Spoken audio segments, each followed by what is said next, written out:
público, a los demás, no va a haber actas de este congreso.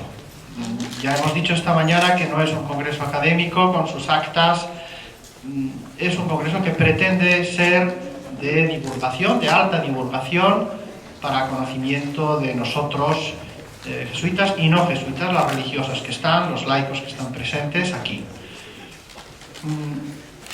Algunas de estas cosas ya están publicadas en los libros que tenéis en la salida. Ahí hay buena parte de lo que aquí se está diciendo. Otras se publicarán, quizá en la revista Manresa, quizá en otro sitio, pero no lo sabemos todavía.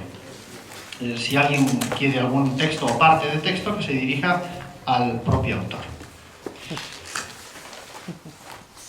Yo debí de conocer a Pedro Miguel Lamet cuando yo tenía 5 o 6 años, porque en el año 68 él sacó un texto de lecciones de cine en 2 tomos, con 2 exjesuitas, y en las primeras páginas agradece a mi padre y al padre Carlos María Stelling haber podido utilizar el archivo de cine de ambos. Así que Pedro Miguel debió de ir por mi casa, el archivo de mi padre estaba encima de donde vivíamos, y nos conocimos sin duda. Lo que pasa es que yo no recuerdo. Pedro Miguel Lamet es gaditano, orgulloso de serlo, y aparte de esta afición al cine, también él ha ejercido y sigue ejerciendo de periodista. Fue director de Vida Nueva, ahora tiene un blog, y se ha mostrado sobre todo en su faceta de escritor, en primer lugar en la poesía. Mi propio padre tenía varios de los libros dedicados de sus poesías: Del mar y el peregrino, El alegre cansancio, Templo de la sorpresa, Los cuadernos del nómada, etc.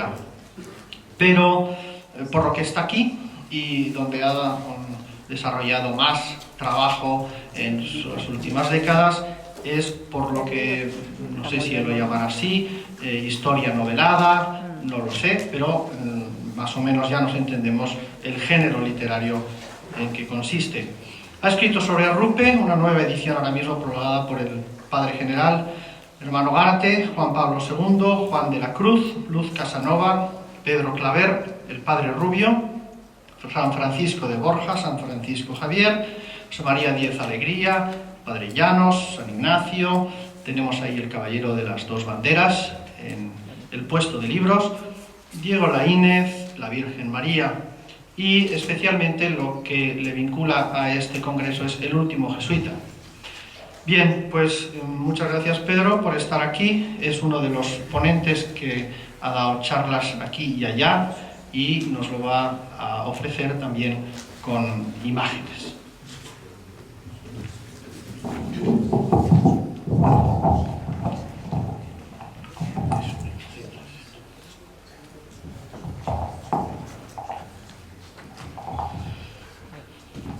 Buenos mediodías.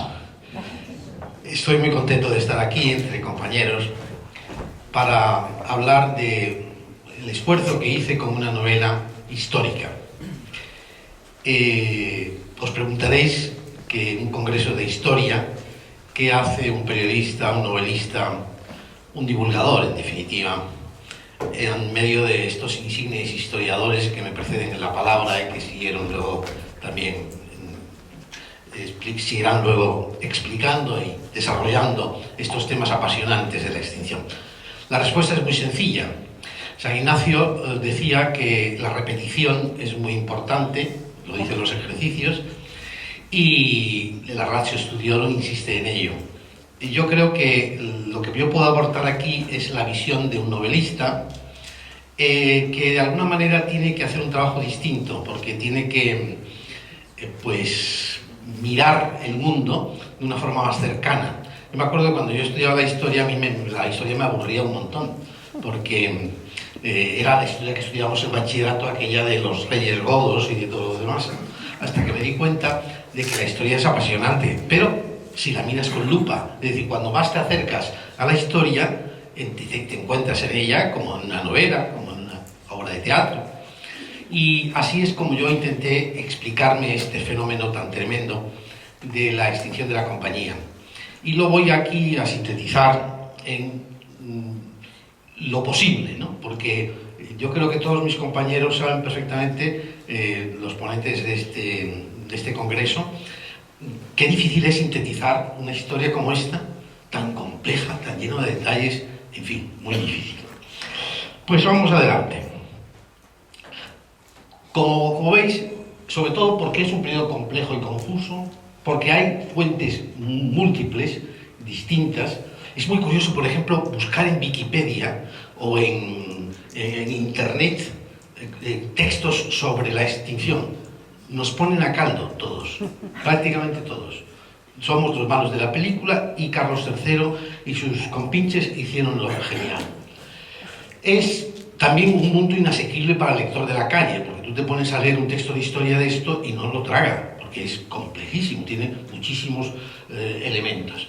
Hay una dificultad grande de encontrar un hilo conductor para una historia que es poliédrica. Y después no existía un manual, cuando yo escribí la novela, que me adelanté a todos los que me han seguido luego con motivo del centenario, no había un manual. Ahora tenemos dos magníficos manuales que lo tenéis ahí, de Ferrer Menimeli, y que también pues, pueden de alguna manera ayudarnos a comprender esto desde un punto de vista más técnico.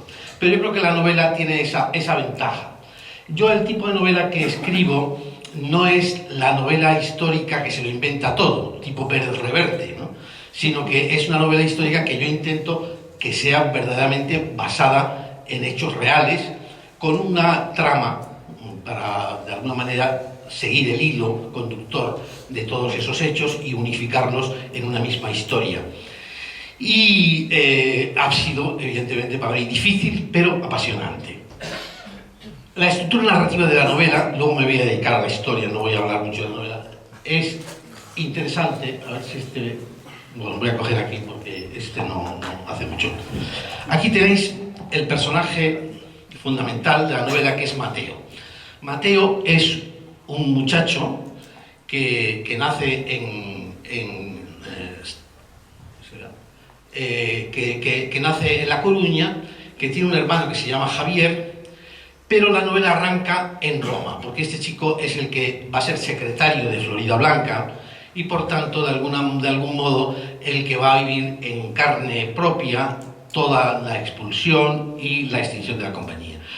Es un flashback, arranca en Roma, después vuelve a La Coruña y allí, pues, a través del padre, que es secretario del Consejo de Castilla, pues va viviendo, digo, la llegada de Carlos III y una historia de amor con una prima suya, una bionda prima suya que se llama María Luisa. María Luisa, pues, se queda fascinada con la llegada de Pierre, que es una especie de agente de Choiseul, que viene de Francia, y Mateo, pues, sufre de celos y despecho. Y después de que en el colegio de La Coruña ha conectado con el padre Doreste, que es un jesuita muy abierto, muy comprensivo, que le ayuda de algún modo a encontrarse a sí mismo, en esa época vive la expulsión de Portugal.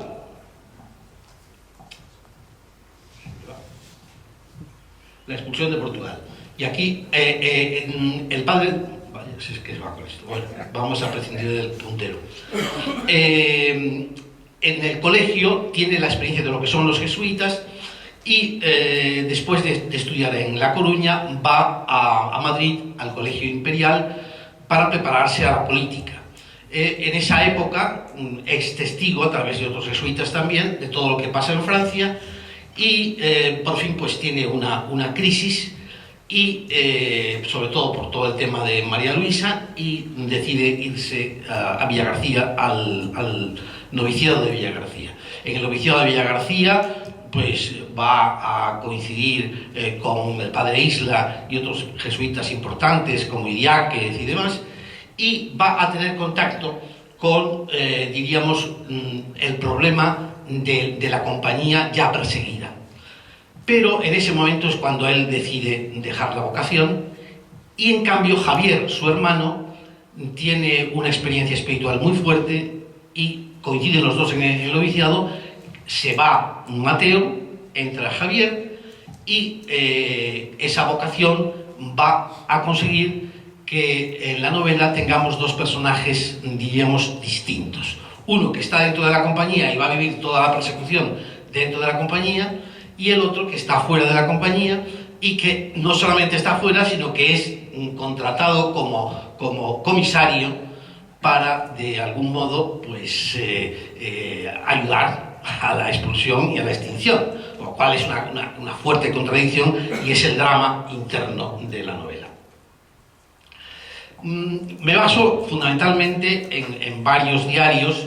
Quizás el más importante es el que acabáis de conocer a través de las exposiciones de los que me han precedido en la palabra, los 63 volúmenes y 35.000 páginas manuscritas durante 49 años de exilio, que recopila además papeles, panfletos, noticias de diarios y escritos que considera de interés para sustentar sus afirmaciones en una colección de papeles curiosos, compuesta por 26 volúmenes. Estos volúmenes son los que, gracias a Inmaculada e Isidoro, pues podemos conocer, y ahora también a Cabasés, que nos ha hecho, nos ha dado la posibilidad de acceder informáticamente a estos elementos que son muy interesantes. Tengo que decir también, para decir toda la verdad, que este diario ha sido puesto en solfa de algún modo por el padre Miquel Batllori, que era muy exquisito y, como sabéis, un gran historiador, y que no le gustaba. No le gustaba, pero yo creo que no le gustaba por los comentarios muy conservadores que va haciendo en el proceso de la historia el padre Luengo. Por otra parte, hay que decir que no es solamente el padre Batllori, sino el padre Olachea decían estas cosas. Pero una vez que te metes en el diario, te das cuenta de que si prescindes o sabes distinguir claramente, como hemos hablado muchas veces con Inmaculada, de los elementos que son históricos propiamente, es decir, los hechos, porque es que no hay ningún diarista que cuente punto por punto todo lo que va pasando en el barco, el que tiene un resfriado, el que le ha picado un mosquito, o sea, cantidad de cosas que van narrando de una forma detallada. Hay otros diaristas que también me han servido de fuentes, como Diego Tienda de Andalucía, Alonso Pérez de Andalucía, José Manuel Paremás de Paraguay, José Puig de Filipinas, Blas Larraz de Aragón. Hay otros escritos también, como el diálogo famoso, que el hermano Wenceslao Soto, que como sabéis es historiador en Andalucía, ha publicado recientemente, y que es un texto en verso muy divertido, muy interesante. La correspondencia abundantísima de Florida Blanca y las investigaciones del padre Batllori, sobre todo sobre la cultura posterior a la extinción. Bueno, estamos en un periodo nuevo, distinto, que es el periodo de la Ilustración, donde hay un Olimpo distinto. Los dioses han cambiado, es la cultura, es la tecnología, es el mundo de las letras, es el mundo de la geografía, el mundo de la ciencia, el que impera y el que va, de algún modo, pues, a cambiar la mentalidad de aquellos hombres. Una Ilustración donde la razón es el principio único y el medio para conseguir la verdad, junto con el progreso, que constituyen ambos el camino para alcanzar la felicidad. La felicidad se consigue a base de cultura. Sirve de guía frente a la superstición, el fanatismo religioso y la ignorancia, como dice Voltaire. Se impone la filosofía de Descartes, basada en la duda metódica y en las leyes generales de la física de Newton. El progreso, la ciencia, la técnica, la naturaleza, volver a la naturaleza, el buen estado natural, el Emilio de Rousseau. La felicidad es un fin en sí mismo. No hay nada más importante que ser feliz. En eso estamos volviendo un poco ahora en el mundo actual, en la cosmogonía, en la visión del hombre actual. Y el vehículo es, como sabéis, la Encyclopédie Française, que es un compendio ilustrado donde todos estos grandes personajes, Voltaire, Diderot, Rousseau, etc., escriben y cambian el mundo del saber. Estamos en la Europa de la segunda mitad del siglo XVIII. Habéis oído hablar ya en las conferencias anteriores, en la excelente presentación de Pinedo, pues los personajes que podían entonces. Eran sobre todo personajes ilustrados, donde dominaba el despotismo ilustrado, ¿no? Tenéis en Francia a Luis XV, a su primo Carlos III en España, José I, que es, como ha dicho muy bien Pinedo, un hombre débil, pero dominado sobre todo por el famoso, como sabéis, el gran poder de Portugal, ¿no? Después tenéis en los estados pontificios a Clemente XIII y XIV, en Austria y Hungría tenéis a José II, y los que protegieron finalmente la compañía, Federico III y Carlos Federico II y Catalina II. Este es el panorama. Y los datos históricos que configuran este panorama. Es la España del siglo XVIII. Los jesuitas están en el cenit. Un personaje de mi novela, con Mateo Fonseca, le pregunta, bueno, ¿usted por qué ha muerto la compañía? Está en Venecia, donde va a enterrar a su padre, que ha tenido que, pues, amigo de los jesuitas, y ha tenido que marcharse huyendo de España. Y allí le pregunta, ¿usted por qué cree que ha muerto la compañía? Y dice, yo creo que la compañía de Jesús ha muerto de éxito. Y era así, es decir, estaba en un momento glorioso, un poder extraordinario, con un influjo en todas las ramas del saber, con unos estados maravillosos, bien organizados, como sabéis muy bien, en América, a través de las reducciones. Absolutismo, regalismo, jansenismo, manteístas, esto lo vamos a ver enseguida más claramente, y un ambiente que crea siempre el poder. Si tú tienes poder e influjo, creas odiosidad. Y ese es el antijesuitismo que crea. Sobre todo porque el resto del clero tenía un nivel bastante bajo. Claro, no es como ahora, donde pues tienes clérigos de un nivel alto. Entonces había una diferencia abisal, y eso crea odio. Y exceso de poder, sobre todo por el tema de los confesores.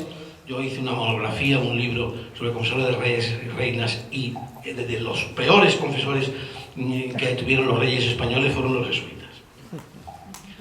En Portugal, el poder de Pombal, al que me he referido antes, que era el conde de Oeiras y que luego será en el 69 marqués de Pombal, que expulsa a los jesuitas del Brasil y de Portugal.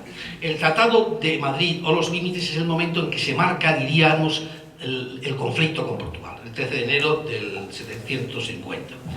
España y Portugal ponían fin a sus diferencias sobre Sudamérica, intercambiando la colonia de Sacramento, fundada por los portugueses en el 80, en la margen oriental del Río de la Plata, por varias reducciones o misiones jesuíticas del Paraguay. Y en esto influye muchísimo el caso del padre Malegrina, un personaje también absolutamente novelístico. Es un jesuita que es confesor de reyes, pero que le echa en cara al rey José I, que tiene unas relaciones amorosas fuera del matrimonio y con la marquesa de Tábora, y que a partir de ahí se empieza a analizar elementos como, por ejemplo, el terremoto de Lisboa, el tremendo terremoto de Lisboa, donde la justificación que hace el terremoto son los males, es un tema moral, ¿no? Es la corrupción y los males. Claro, al final, la Malegrina no solo lo matan, sino que lo queman. Portugal pasaba a dominar la orilla izquierda del río Uruguay, área dominada por los 7 pueblos. Los jesuitas, como otros residentes en América, se opusieron al tratado por considerarlo perjudicial para los indígenas, que sin la protección de las reducciones podían más fácilmente ser convertidos en esclavos por los portugueses. Ahí veis perfectamente, lo tengo señalado, no tengo por qué señalarlo yo, que en el tema de las reducciones, no tengo que explicaros qué son las reducciones. Para el público fue una bendición la producción cinematográfica de La Misión, que realmente yo creo que recoge bastante bien, ¿no? Dentro de las licencias cinematográficas, pues lo que eran esa doble manera de entender la misión. Y ahí tenemos las zonas que se cedieron a Portugal. Están en la parte de la derecha, que son San Lorenzo, San Nicolás, San Luis, San Borja, San Juan, San Ángel y San Miguel, las reducciones. Claro, esto fue un cataclismo tremendo, ¿no? Y una tensión creada en los ambientes de la compañía, porque claro, aquello era pues, un modelo de sociedades autogestionadas. Siguiente episodio o, diríamos, acto de este drama, Francia. A la muerte de Luis XV suben los jansenistas y declinan los jesuitas.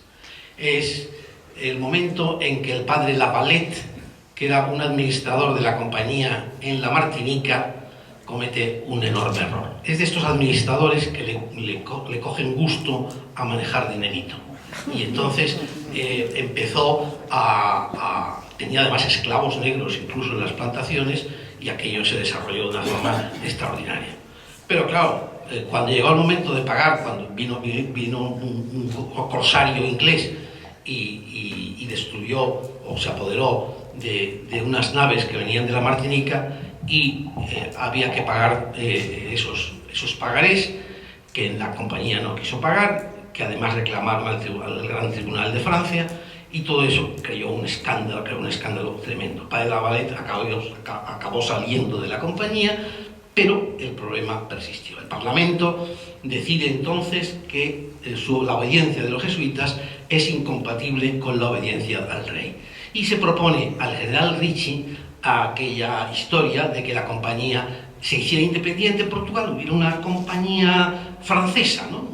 Gala, la independencia galicana, que fue cuando el padre Ricci dijo ut sunt sint, aut non sint, que sean como son o que no existan. Fue quizás una de las intervenciones del padre Ricci más brillante. En agosto del 62 es abolida la compañía como perversa, destructora de todos los principios religiosos e incluso de la honestidad, injuriosa para la moralidad cristiana, perniciosa para la sociedad civil, sediciosa, hostil a los derechos de la nación y del poder del rey. Y, como os ha dicho también Pinedo, por un problema teológico subyacente, que es que teníamos mucha manga ancha, que había una moral laxista y la teoría del tiranicidio, que es sustituida, del padre Mariana, por la del regicidio. O sea, el padre Mariana lo que defendía era matar al tirano, pero no matar al rey. Pero ellos lo extendieron a todos los reyes, y cada vez que había un atentado, los jesuitas han hecho el atentado. Otro tema teológico de fondo es el jansenismo, que está unido también al regalismo. El jansenismo, como sabéis, es una corriente espiritual que apareció en Francia, en España y en Portugal, sin el éxito que tenía en Francia. Cornelius Jansen, obispo de Ypres, vivió las discusiones teológicas de agustinos y jesuitas que tenían como origen el tema de la gracia de la predestinación, una cosa que habéis estudiado en teología y que no voy a contaros, y el tema de la libertad. Bien, el foco difusor fue la antigua abadía cisterciense de Port Royal, protegida por una familia nobiliaria influyente, los Arnaud. Total, que se enfrentaron el rigorismo y el probabilismo, mientras que el regalismo, es decir, la tendencia de que los reyes han de ostentar todo el poder, veía a los jesuitas como un voto de obediencia a una potencia extranjera y por lo tanto como peligrosos. Otro factor importante es, como se ha dicho también, la obra del padre Isla. A mí el padre Isla, a diferencia de Inma, que no lo puede ver, pues me apasiona. Me apasiona ¿por qué? Porque aparte de tener la cara hecha a puñetazos, como veis, era un personaje brillante y lúcido. Es decir, era un hombre, era un escritor de una pieza y con una vida pues muy interesante, porque no hay más que leer sus cartas y el sentido del humor extraordinario que tiene con las cartas con su hermana y su tipo de vida. Si visitáis en Villa García, el cuarto que se ha reconstruido allí, veréis una serie de animales que tenía vivos, con los que convivía en su cuarto, ¿no? Un perro, un gato, y que se llevaban bien, que le tenía puesto su nombre y demás. Bueno, entonces se decide a escribir El Quijote de los Predicadores, como él lo llevaba. El Quijote de los Predicadores es una manera de poner en solfa la manera de predicar de muchísimos frailes de la época, y que tuvo un éxito al salir el primer tomo tremendo. De manera que el primer día se vendieron 800 ejemplares. Y eso es un bestseller para aquella época, como podéis imaginar.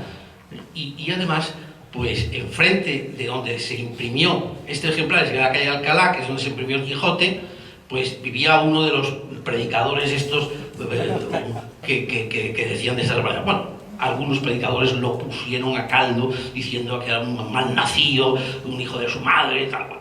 Y sin embargo, otras personas le gustó mucho. Fernando VI se lo leyó en 2 tardes, o sea, le encantó, pero claro, luego vendría Carlos III y ya la cosa cambió.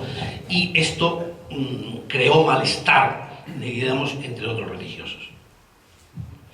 Y luego está la polémica del obispo Palafox, del cual el profesor Ferrer Benimeli, que conoce muy bien esta historia, además de todo lo demás, pues os explicará con más detalle. Es el famoso obispo de Palafox, que tenía una gran aversión a la compañía, era además, como sabéis, de prelado de la sede de Puebla, era el virrey de México, y allí todavía hay muchas plazas en México que se llaman Palafox y tal.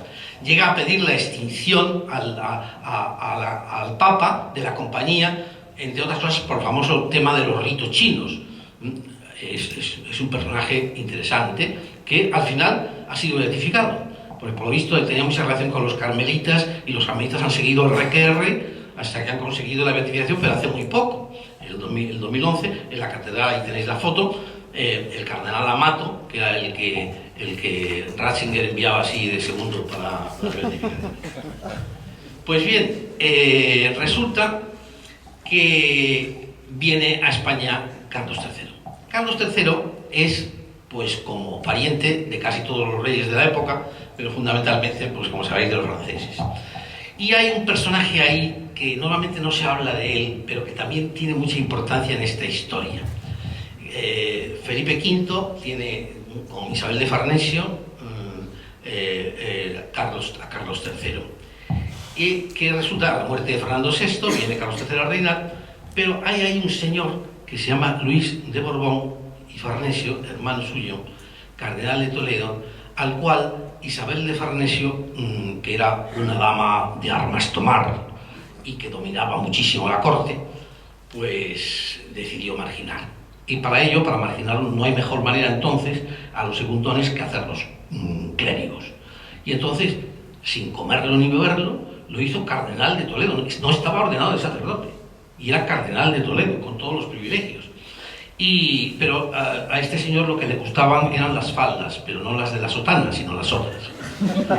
Total que le gustaban tantos que quedó exonerado por completo de su cardenalato, y entonces, cuando podía aspirar al trono a suceder a Carlos III, pues claro, Carlos III no quería, porque lo quería que sucedieran sus hijos, pues lo que le hicieron es ponerle una tentación, una camarera que debía estar muy bien, y que era una plebeya, y por lo tanto, al casarse con la camarera, ya no podía. Bueno, todo este tema, y el tema sobre todo de que Luis de Borbón era, de algún modo, un personaje no bien quisto en la corte, porque, según unas opiniones, probablemente falsas, era hijo natural, pues esos papeles defendiendo que era natural lo pusieron imitando la letra del padre general en algunos de los documentos que se encontraron en los documentos de los jesuitas. Por eso aquí tiene un poder. Bueno, ¿quién era Carlos III? Carlos III era el rey de Nápoles, y allí un hombre muy culto que había conseguido, pues conocemos Pompeya y Herculano y todas estas maravillas de la historia romana de Italia, la conocemos ahí gracias a las investigaciones y descubrimientos que hizo Carlos III. Pero era un hombre muy débil. Tenía sobre sí el tema de sus antepasados, que se volvieron medio majaretas, y entonces tenía muchísimo miedo. Y por eso se dedicaba mucho a la caza, porque pensaba que si iba a cazar todos los días, se liberaba de todo esto. Era piadosísimo. Todos los días oía misa, aunque no comulgaba todos los días, porque ya sabéis que entonces no se comulgaba todos los días. Pero os daré un dato de la vida ordenada que llevaba, y curioso que llevaba, que son estos detalles típicos que reflejan la personalidad de un rey, ¿no? Cuando le llevaban el desayuno al cuarto, venía toda la corte para presenciar con la habilidad que rompía el huevo pasado por agua, de un golpe de la cucharilla, ¡plaf! Y entonces toda la corte aplaudía. Y era un hombre enormemente piadoso, y eso es una de las cosas que extraña más en esta historia. Y en la política está dominado por el pacto de familia con los Borbones, por lo tanto muy condicionado por sus primos y familia, y también por la crisis económica que va a vivir España. Fue el que deshizo el Tratado de Límites del 60 y emitió una declaración entonces sobre la inocencia de los jesuitas en el asunto del Paraguay, pero luego toda la cosa se complicó. Otros dos personajes importantes son Ensenada y la Reina Madre. A mediados del siglo XVIII los jesuitas perdieron la influencia de las esferas gubernamentales a raíz de la caída del Marqués de la Ensenada, que era el Partido de los Nobles. Y en 1754 es confinado a Medina del Campo. Muere también la Reina Madre, que quería mucho a los jesuitas, Isabel de Farnesio, y muere el 11 de junio de 1766, y también desaparecen de los confesionarios reales, con Fernando VI, pues desaparece el padre Rábago, aunque es curioso que Carlos III sigue teniendo una serie de preceptores jesuitas para sus hijos. O sea que hay unas contradicciones muy curiosas. Y el padre Rábago es el que luego va a escribir diciendo lo peor para la compañía. Él haya sido confesor de rey y había intervenido en el tema de las reducciones del Paraguay y todo esto, con una serie de cartas, porque entonces el confesor del rey era una especie de ministro, con bastante poder, ¿no? Y así que el padre Rábago pues escribe diciendo una de las cosas peores que ha ocurrido a la compañía, que es una fundación basada en el Evangelio y en Jesucristo, ha sido el poder de los confesores. Esto nos ha hecho mucho daño. Luego estaba la división entre colegiales y manteístas, las que ha aludido también el padre Pinedo. Para explicar claramente qué era esto, pues yo lo resumiría diciendo los que entraban por la puerta grande y los que entraban por la puerta de atrás, como pasaba en algunos colegios religiosos no hace demasiado tiempo. Los manteístas eran llamados así por vestir el traje talar y el manteo encima, la capa esa con cuello, vivían en casas particulares y pensiones y tenían que realizar diversos trabajos domésticos para poder vivir. Y de esa manera, pues, ascienden al poder. Primero los colegiales son los que tienen el poder, ascienden después. O sea, que diríamos que los colegiales son los niños bien, los pijos, ¿no? Que vivían en los colegios fundados y se distinguían por llevar una prenda especial llamada beca, nombre que se hizo extensivo a la pensión que disfrutaban, becarios, ¿no?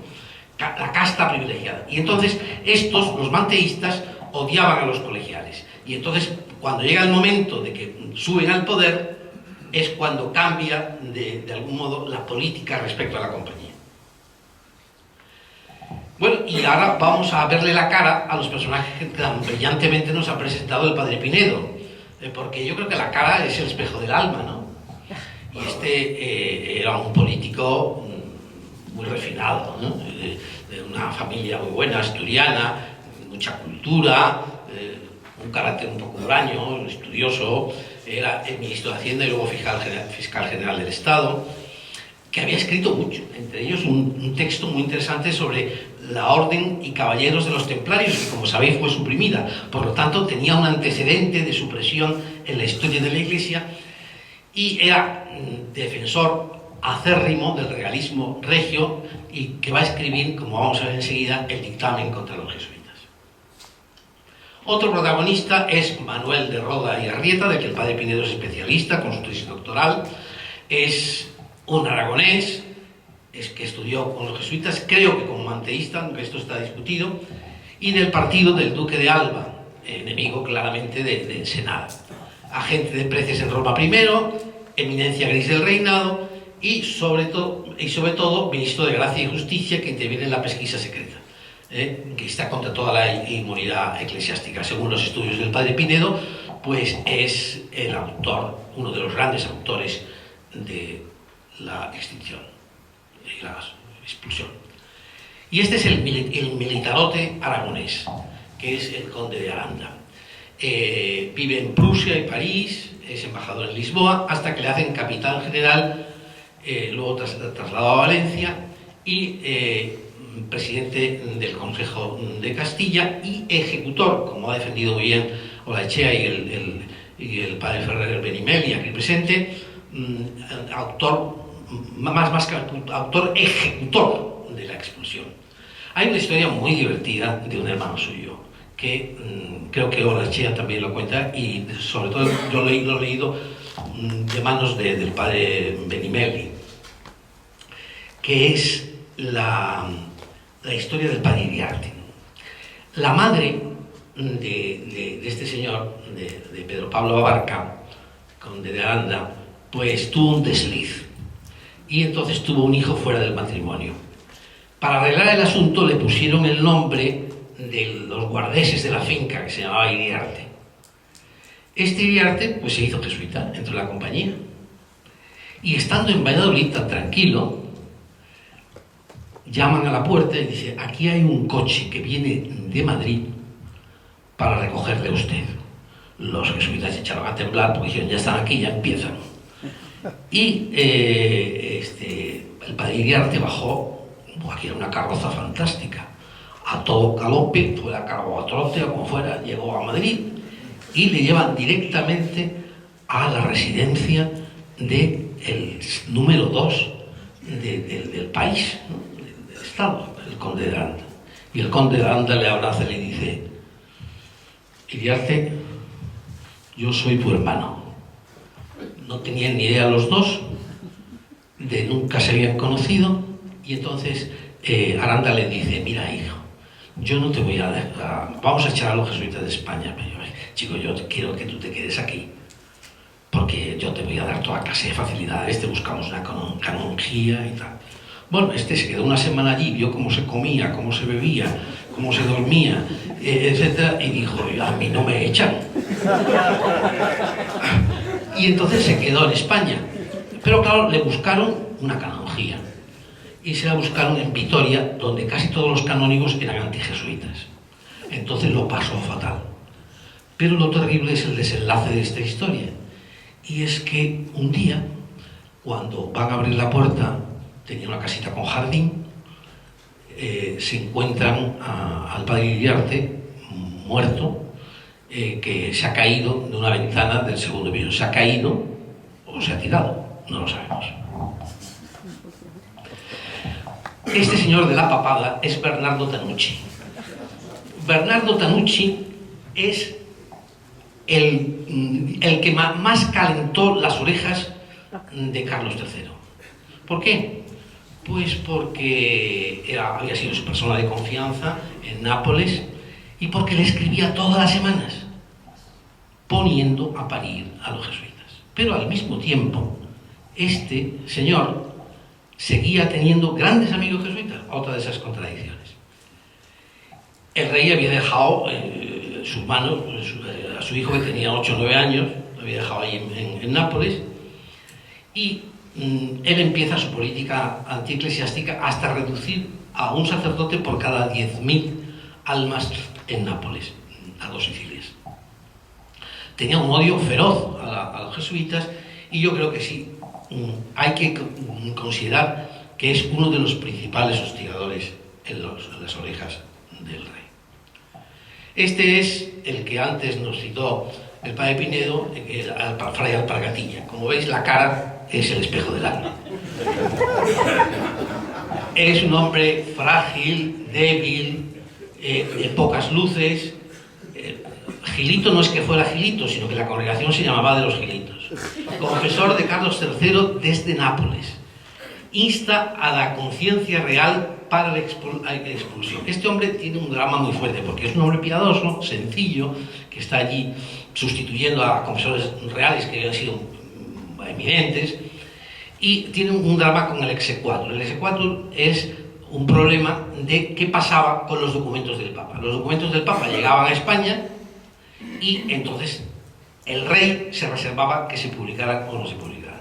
Entonces él tenía un problema de conciencia porque el rey decía: ese no, y claro, a él se le creaba un problema grave con el exequatur. Este era de Osma y por eso estaba muy interesado también en la beatificación de Palafox. Y este es José de Muñino, conde de Floridablanca, después de haber extinguido a los jesuitas. Abogado murciano, muy inteligente y frío, no hay más que ver la cara también, veis qué tipo de personaje es, que va a ser figura clave en la extinción. Yo creo que es, para mí, el verdadero autor, con Bernis, el autor de la supresión de la compañía en Roma, como embajador. Es increíble leer la correspondencia que se conserva en el Ministerio de Asuntos Exteriores de Madrid y en la Embajada de Roma de Floridablanca, porque realmente le fue cercando al Papa, que era también un fraile temeroso y que en el fondo Clemente XIV se resistía mucho a firmar el breve, pero cómo le va acercando con todas esas compras que ha contado el padre Pinedo.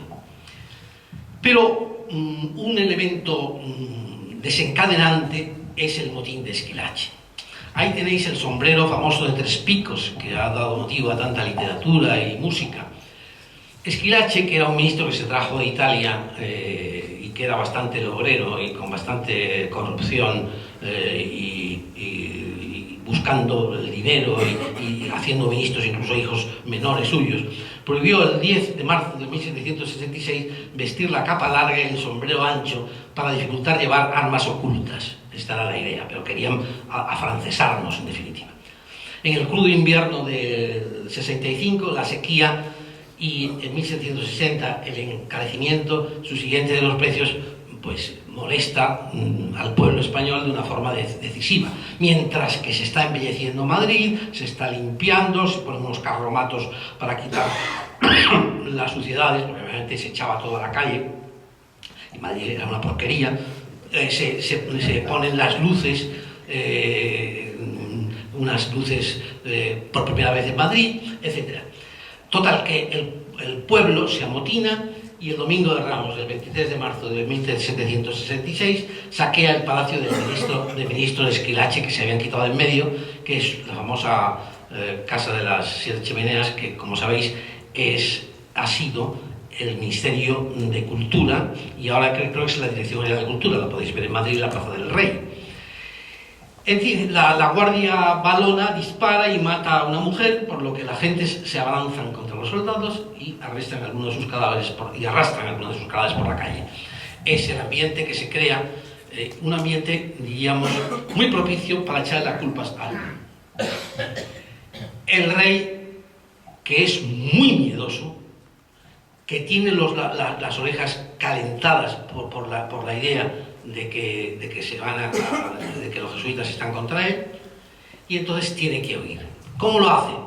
A través, ahí tenéis arriba el Palacio Real, a través de un pasadizo secreto que lleva hacia las afueras, subterráneo, hacia las afueras. Ahí va con su madre, la reina madre, que es italiana, pues hace juramentos en arameo, porque los que le llevan en la silla gestatoria, esa que le llevan por el pasadizo, se rompe la silla gestatoria mientras la llevan. En fin, fue un desastre. Y él esperaba en las carrozas fuera y se va a Aranjuez. Y allí se queda 9 meses, porque tenía miedo de que los jesuitas le iban a matar. Miedo. Y llama de Valencia al conde de Aranda para que ponga orden en el sitio.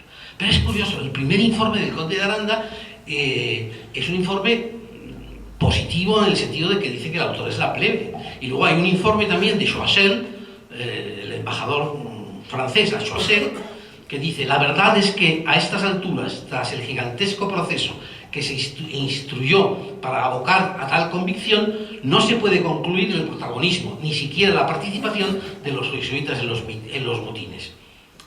Y entonces, tantos signos más son otro indicativo de que el auténtico protagonismo del forcejeo violento tiene que atribuirse al heterogéneo partido español. Es decir, eran los burgueses, eran los aristócratas los que parece ser, habían visto por allí algún clérigo, habían organizado el tumulto. Y entonces organiza nuestro gran Campomanes la pesquisa secreta. He de deciros que estos archivos no se conocían hasta el año 76, que se han descubierto, y que son unos archivos que aclaran muchísimas cosas respecto a la historia de la supresión de la compañía. Se saca de la manga un tribunal especial a espaldas del Consejo de Castilla. Tribunal secreto. Una conspiración que se divide en dos tribunales a su vez. Uno de conciencia, en manos del padre Leta, del fray Alpargatilla, y otro civil, que maneja Roda y Campomanes. Y estos se dedican a mandar espías por toda España para que intervengan en la correspondencia de los jesuitas, para que introduzcan documentos falsos en comunidades, por ejemplo, en el colegio de Madrid, el colegio imperial, llaman a la puerta, llegan unos de una imprenta que vienen a recoger las pruebas del padre superior, que escribía libros. Y entonces le dicen al hermano que le conduzca, ellos van con el hermano al cuarto del padre superior y allí dejan unos papeles. Eran papeles contra la compañía. Otros jesuitas que marchan hacia Francia les dan caza en una pensión y le meten en los baúles, le meten en documentación. Y esta pesquisa viene a concluir en que los jesuitas, como autores únicos de los motines, son los responsables, la oposición jesuítica al gobierno de los jansenistas, la monarquía borbónica cuestionada, la tradición regicida, la doctrina de los polvos mortíferos. Los polvos mortíferos son los polvos con que los jesuitas nos cargábamos a los reyes. La conclusión de no deshacerse de esta jauría sangrienta, muy bien puede temer el rey un atentado contra su persona, asustar a Carlos III más, y las polillas de la soberanía. Es decir, estos jesuitas son polillas de la soberanía que se van a ir deteriorando al rey.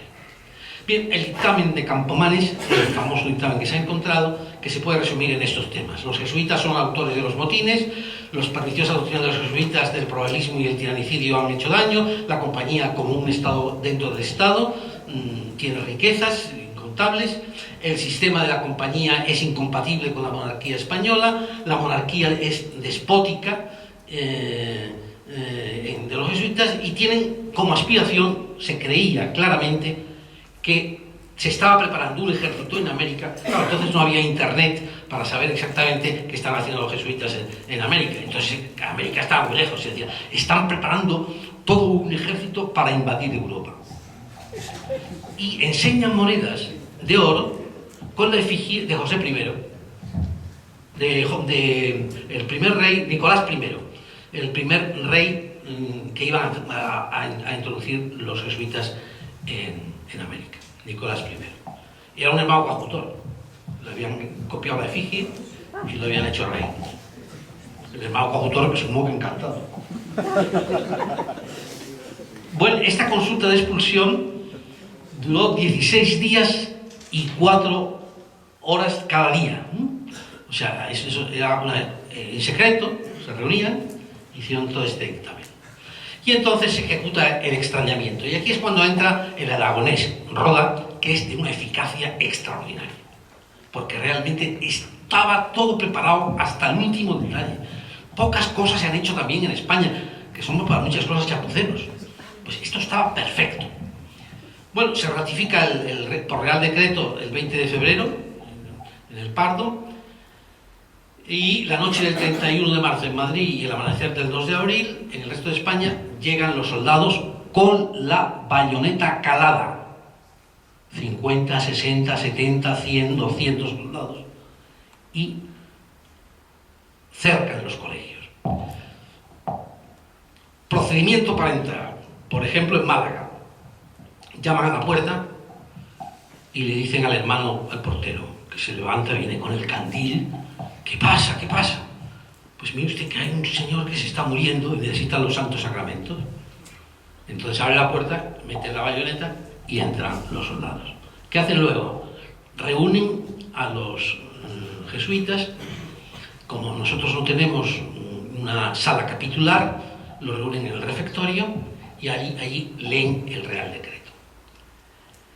Estimulado de gravísimas causas relativas a la obligación que me haya constituido de mantener en subordinación, tranquilidad y justicia a mis pueblos y otras urgentes, justas y necesarias que reservo en mi real ánimo, usando de la suprema autoridad económica que el Todopoderoso ha depositado en mis manos para la protección de mis vasallos y respeto de mi corona, he venido en mandar se extrañen de todos mis dominios de España e Indias, Islas Filipinas y demás adyacentes a los religiosos de la compañía, así sacerdotes como coadjutores o legos que hayan hecho la primera profesión, y a los novicios que quieran seguirles y que se ocupen todas las temporalidades de la compañía en mis dominios. Esta es una de las ideas más importantes. Pensaba en el oro de los jesuitas que teníamos enterrado en la huerta. Entonces, después de leer el decreto de expulsión, se decía, bueno, y ya, mañana, lo más tarde, estarán aquí unos carromatos o simplemente iremos, como en el caso de Santiago, formados a toque de tambor, una humillación tremenda, por las calles de Santiago, como cuenta el padre Luengo, tocando el tambor, camino de las naos, las naves que les llevarían fuera de España. Una historia tremenda. Reacción del pueblo. Es curioso que en España, no sé si por miedo o por qué, el pueblo español no reaccionó muy a favor de los jesuitas. Pero se puede decir que en América Latina sí lo hizo, y hay un movimiento muy fuerte a favor de que los jesuitas no se marcharan. Claro, eran situaciones de misión donde los jesuitas para ellos eran todo. Y empieza la deportación. La deportación es un encaje de bolillos, pues se llevaban a los barcos de guerra. Ahora veremos cómo están distribuidos los barcos de guerra en toda España, y se iban con un breviario y una muda. El padre Luengo, que era bastante cuco, pues se guardó un libro de filosofía para poder luego seguir enseñando, era profesor de filosofía, seguir enseñando filosofía. Y va a tratar de una forma especial a los novicios, y se les da una paga vitalicia de 100 pesos, que es quizá la originalidad de Carlos III, y que vamos a ver luego enseguida qué sentido tiene estos 100 pesos. En prisión y desnudos, todo de un golpe, y aun por fuerza mudos, nos vimos por delitos que nadie sabe y hablan infinitos, y es en esta escena el no poder hablar la mayor pena. Este es uno de los versos del diálogo famoso que ha sacado Wenceslao, y que yo creo que es interesante en algunos aspectos. El sufrimiento mayor de todos era no poder hablar, ¿no? Resulta que los novicios tienen una situación completamente distinta. Es decir, a los novicios se les daba o vais con los padres o no tenéis paga, y entonces se les aconseja que salgan de la compañía. No se les aconseja, se les dice de una forma tremendamente amenazante. Se les dice, es que os vais a condenar, iros a otra, con vuestra familia que os quiere tanto, o iros a otra congregación religiosa que os van a recibir, dominicos, franciscanos. Les invitaban a irse, y solamente con ese esfuerzo tremendo y con un mérito extraordinario, los que salen de Villagarcía en carromatos que los separan de los padres graves, del maestro novicio. Ahí tenéis la firma del maestro de novicios de Villagarcía, Julián Fonseca. En un momento dado los dejan solos y desarrapados, sin que le dieran limosna porque estaban proscritos. Fue Campomanes precisamente que dio la orden de que los dejaran abandonados. Van pueblo por pueblo hasta que consigue llegar a Santander para poder embarcarse con los padres. Esos novicios tenían un mérito extraordinario, porque no tenían dónde agarrarse. Ahí tenéis la logística de la expulsión. ¿Veis? El número 1 arriba es la provincia de Castilla. Los de la provincia de Castilla salen de San Sebastián, de Santander, de Gijón y de El Ferrol.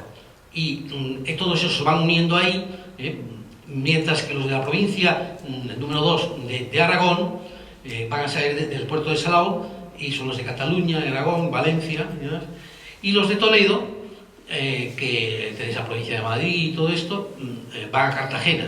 Mientras que los de Andalucía, que entonces también abarcaba Extremadura, pues acuden al puerto de Santa María, donde, como sabéis, teníamos un importante seminario de misiones, para estudio de misiones.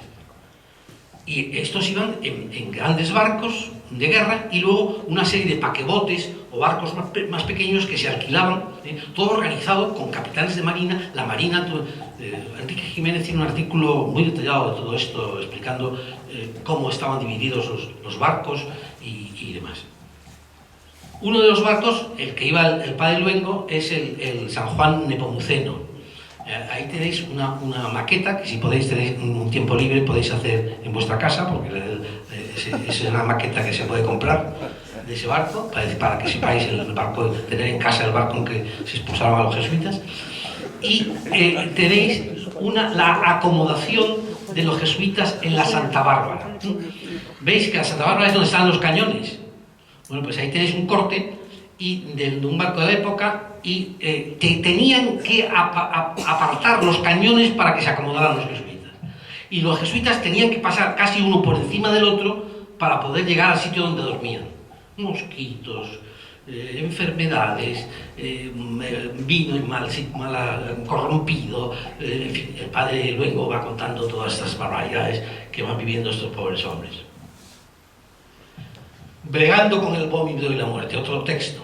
El escándalo, infamia, novedades ruidosas del embarco y penas de la mar, y que en el barco padecimos sin treguas en el espacio largo de 1000 leguas, y entre gente que es fama, que es por lo bruto pez y cría escama, hombres los más no usados a trabajos de mar y delicados, uno enfermo, otro viejo, tal cual impertinente o de mal rejo, no pocos dementados, muchos o niños tiernos o pasados, y en sí poco cabales, con la edad, los estudios y sus males, todos hasta los ojos, el alma en pena, el cuerpo con sus piojos, incierto de su suerte, bregando con el vómito y la muerte.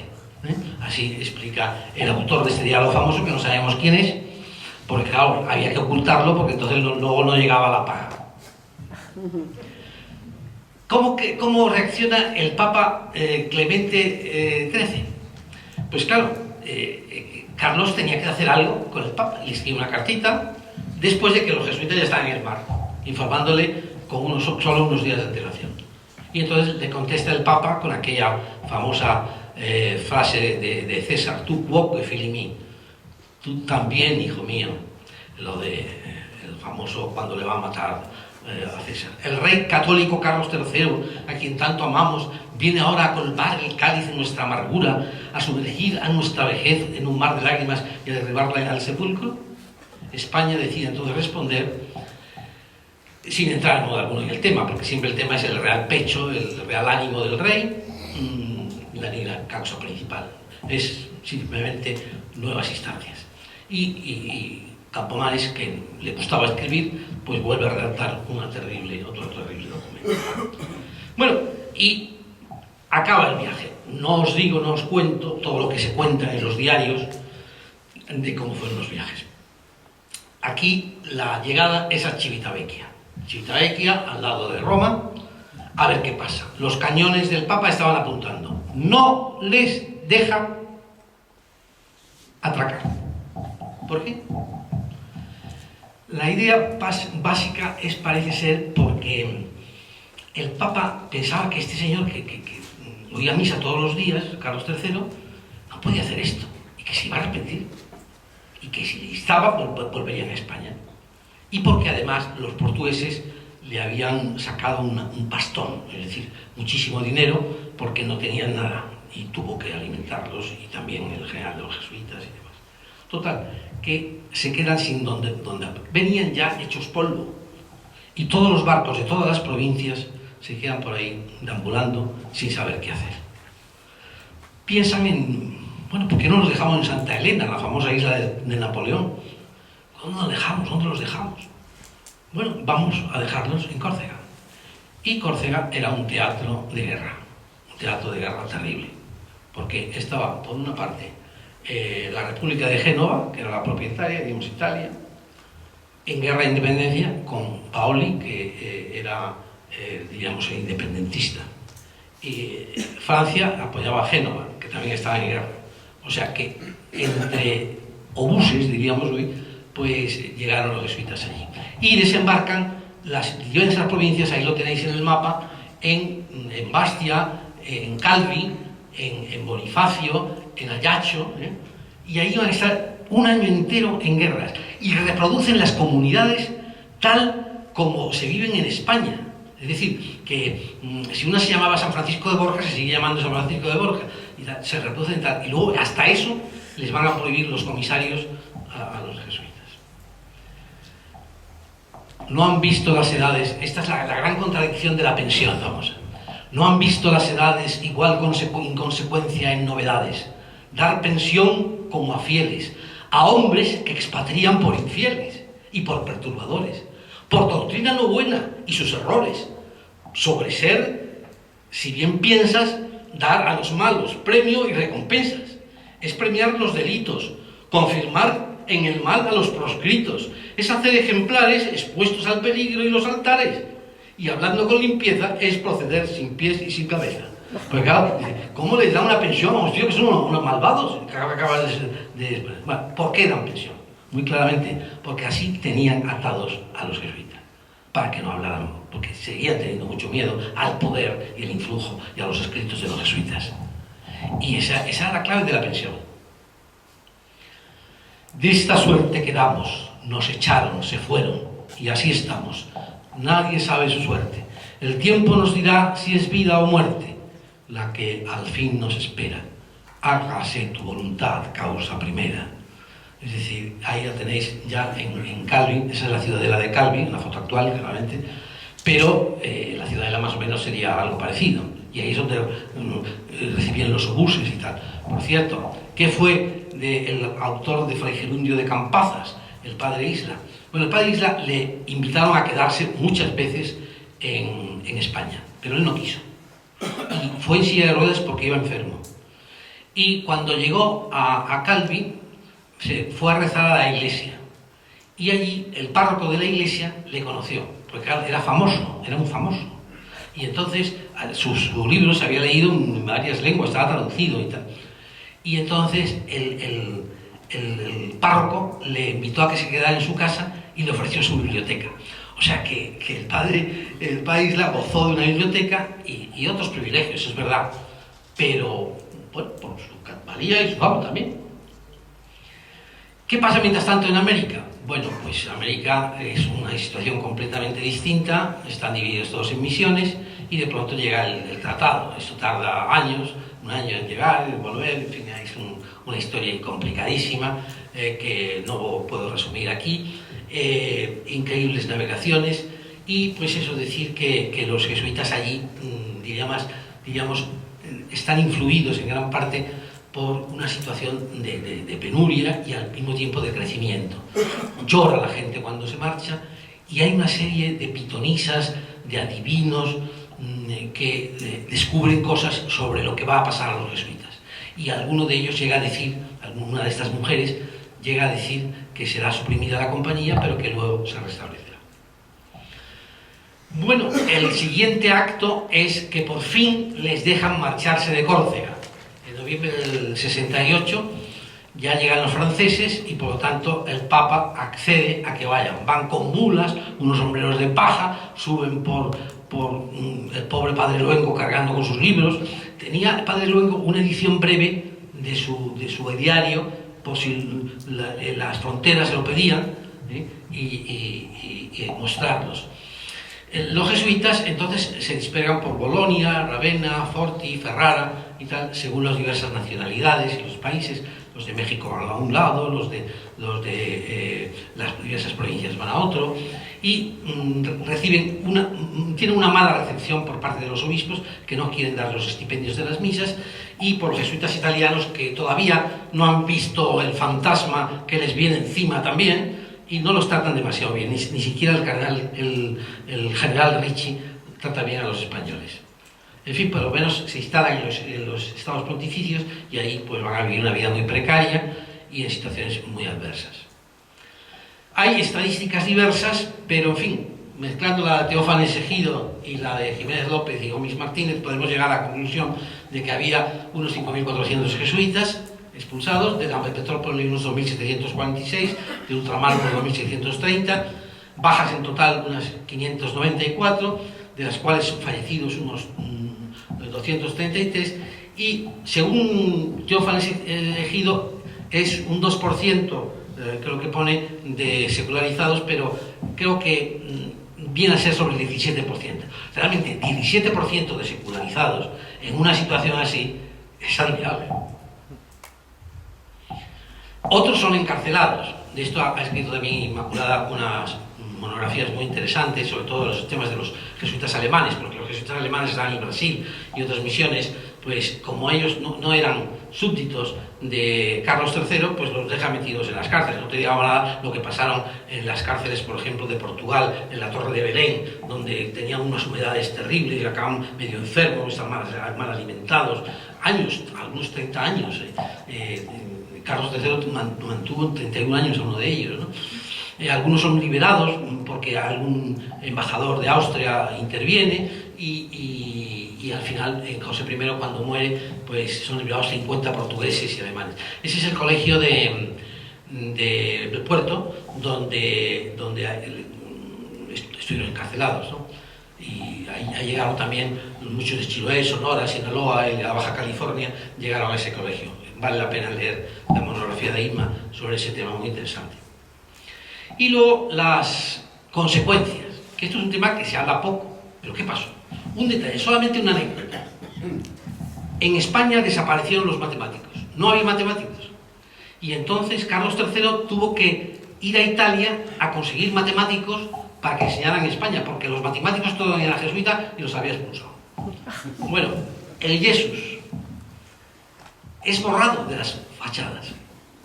Dando una conferencia en Málaga, se acercó un chaval, un joven, un universitario, al final de la conferencia y me dijo: venga conmigo, padre, que le voy a enseñar una cosa.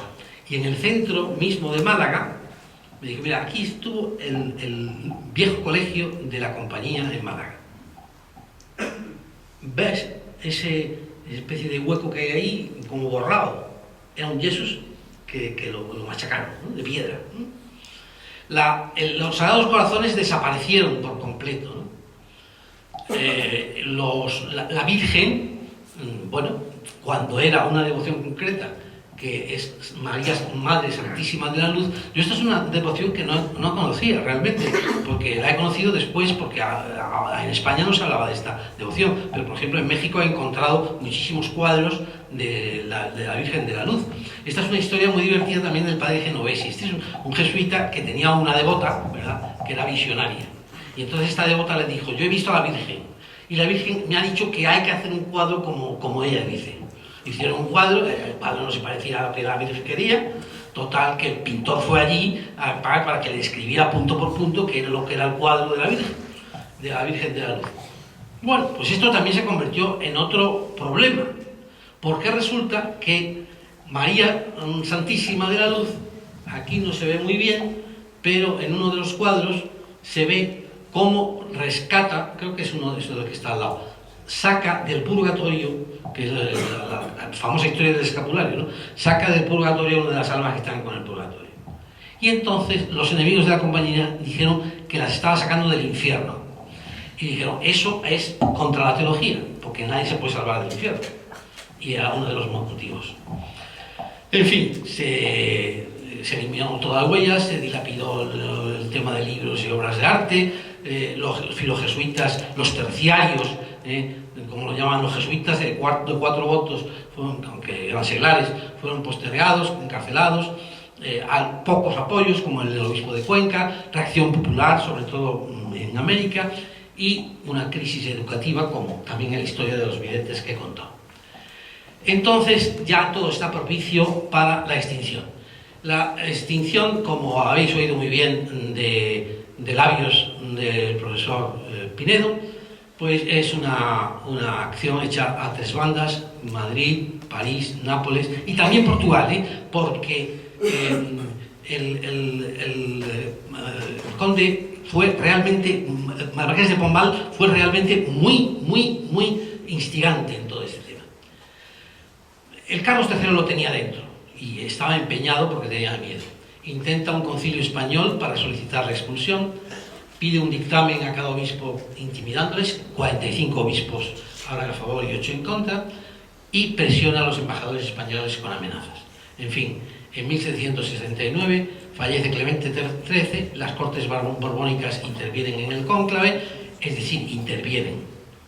Están todo el día dentro del cónclave, los borbones, una cosa escandalosa, ¿no? Como van comprando y tal. Al final, después de muchas componendas, encuentran a Giovanni Vincenzo Antonio Agnelli, el fraile que nos suprimió, que le llamaban Fray Lorenzo. En las cartas le llamaban Fray Lorenzo. Bueno, pues este Fray Lorenzo, de algún modo, fue elegido con un compromiso verbal. No hay ningún escrito que pruebe que fuera elegido para suprimir la compañía. Y de hecho, él dio muchísimas largas, ¿no? Entonces, Carlos III envía a Moñino, que ya habéis visto quién es, y este realmente es de una perseverancia. Cómo va mandando tabaco, cómo va mandando chocolatinas, cómo va mandando, y sobre todo beneficios a todos los amigos, al amante de uno también, en fin, y prebendas y colegios para los hijos, y una cosa escandalosa. Entonces se compra a Bontempi y a los otros familiares del Papa, etc. Y el Papa cede y firma Dominus Accredentur. El famoso breve que nóbula, y es curioso, lo firma con lápiz. Yo no sé si había lápices entonces, debía haber lápices, porque dicen los historiadores que lo firmó con lápiz. También se dice, pero claro, eso pueden ser interpretaciones de la historia, que dijo aquella famosa frase, compulsus fecit, lo hice empujado, amenazado, impelido, ¿no?